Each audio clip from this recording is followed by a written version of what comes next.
നാടൻ ചൂര കിട്ടിയിട്ടുണ്ട്. നല്ല അല്ലുവ പോലത്തെ ചൂര. ചൂരക്കറി വെക്കാം. ചൂരക്കറി വെക്കുന്നത് എങ്ങനെയാണെന്ന് ഞാനൊന്ന് പറഞ്ഞുതരാം. ആദ്യം തന്നെ ശകലം വെളിച്ചെണ്ണ എടുത്ത് ചീൻചട്ടി അടുപ്പത്ത് വെച്ച് ചീൻചട്ടിയിൽ ശകലം ചൂടായതിന് ശേഷം വെളിച്ചെണ്ണ എടുത്ത് ഒഴിക്കുക. ഒഴിച്ചിട്ട് വെളിച്ചെണ്ണയോ ഏതെണ്ണ നമ്മൾ ഏതാണോ ഉപയോഗിക്കുന്നത് അത് ഒരു 15 വറ്റൽ മുളകും ഒരു 2-4 സ്പൂണ് മല്ലി മുഴുവൻ മല്ലിയാണ് ഞാനിത്.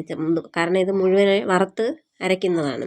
അപ്പോൾ അത് മുഴുവനെ വറുത്ത് നല്ല മൂക്കം ഒന്ന് വറുത്ത് മാറ്റി വെച്ചിട്ട് അതിനിടയ്ക്ക് സാമ്പാറായി കീരത്തോരൻ കാപ്പിക്ക് വേണ്ടി സാമ്പാറും ചോറിന് വേണ്ടി കീരത്തോരനും വെച്ചു.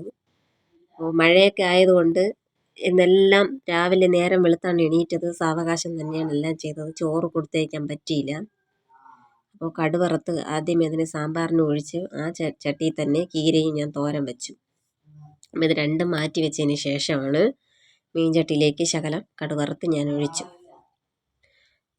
ഇടയ്ക്ക് മീൻ കഴുകേണ്ടായിരുന്നു. മീനിനെ കഴുകി മാറ്റി അത് വെച്ചു. അത് പ്രത്യേകം വെച്ചു. ഇപ്പോൾ കീരയും എല്ലാം ആയി. ഇത് രണ്ടും നമ്മൾ ഒരുവിധം ജോലി ഒതുക്കിയതിന് ശേഷമാണ് ലാസ്റ്റിലാണ് ഞാൻ മീനിനൊക്കെ വേണ്ടിയിട്ട്. കീര വയ്ക്കുമ്പോൾ എന്ന് വെച്ചാൽ കീരയ്ക്ക് ഒരു പ്രത്യേകതയുണ്ട്.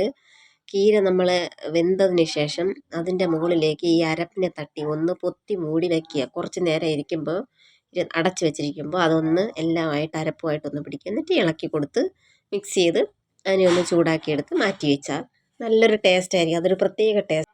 ചൂര മീനിന് വേണ്ടി ഞാൻ എടുത്തിട്ടുള്ളത് അരമുറി തേങ്ങയും ഒരു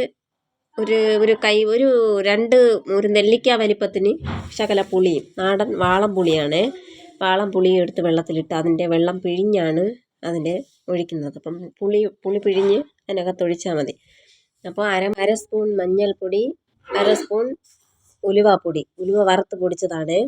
അത് ആദ്യം തന്നെ മല്ലിയും മുളകും കൂടെ നല്ല മിക്സിയിലിട്ടൊന്ന് നല്ലവണ്ണം ഒന്ന് പൊടിച്ചു. മുഴുവൻ മുളകായതുകൊണ്ട് ഒരുമിച്ചിട്ട് പൊടിച്ചാൽ ചിലപ്പോൾ പൊടിഞ്ഞില്ലെങ്കിലോ, അതുകൊണ്ട് ഞാൻ നല്ല ഒന്ന് അടിച്ച് പൊടിച്ചതിന് ശേഷമാണ് അതിൽ കൂടി ശകലം വെള്ളവും പുളിവെള്ളവും ഒഴിച്ച് ഈ തേങ്ങയും മഞ്ഞപ്പൊടി ഉലുവാപ്പൊടിയും കൂടി ഇട്ട് അരച്ചത്. നല്ലവണ്ണം അരച്ച് ലേശം കരിവേപ്പിലയും അരച്ച് അടുപ്പത്ത് വെച്ചു. മീനായി. മീൻ തിളച്ചതിന് ശേഷമേ ഞാൻ തക്കാളി ഇടുള്ളൂ. അപ്പോൾ നല്ലൊരു അടിപൊളി മീൻ കറിയായി. എല്ലാവർക്കും എൻ്റെ വീഡിയോ ഇഷ്ടമായെങ്കിൽ കമൻറ്റ് ചെയ്യുക, ലൈക്ക് ചെയ്യുക, സബ്സ്ക്രൈബ് ചെയ്യുക. നല്ല ടേസ്റ്റാണ് കേട്ടോ വറുത്തരച്ച മീൻ, ചൂര മീൻ കഴിക്കാൻ.